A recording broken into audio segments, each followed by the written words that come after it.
اتعب وروح القرى وروح الأحياء المسكينة التعبانة. اذهب إلى هؤلاء الأشخاص الذين ليس لهم أحد يذكرهم. اتعب من أجل الذين تعب المسيح لأجلهم. كل ما تكون الخدمة صعبة كل ما يكون أجرها أكتر. أين ثمرك؟ وأين ربحك؟ وأين خدمتك؟ وما الذي قدمته للرب؟ ده سؤال.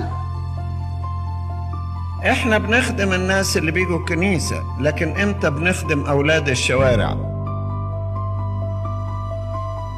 تقول بقى بعد ما يقولوا علي خادم في كنيسة كذا في الحي الكذا يقولوا علي خادم في السجون خادم في السجون. الخدمة المريحة اللي انتوا بتدوروا عليها انكم تخدمون القديسين الذين يحبون الكنيسة ويحضرون إليها. طب وخدمة الناس المتعبين مين فيكم متكفل بيها؟ خدمة الشبان اللي بيجروا هنا وهنا وليهم سلوك مش تمام مين فيكم مهتم بيها؟ خدمة الناس الرافضين لله مين فيكم بيهتم بيها؟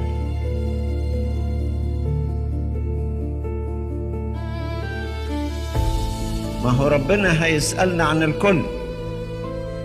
صدقني كل واحد بيدفعه ربنا إلى طريقك ينتظر منك إنك تعمل شيء خير من جهته.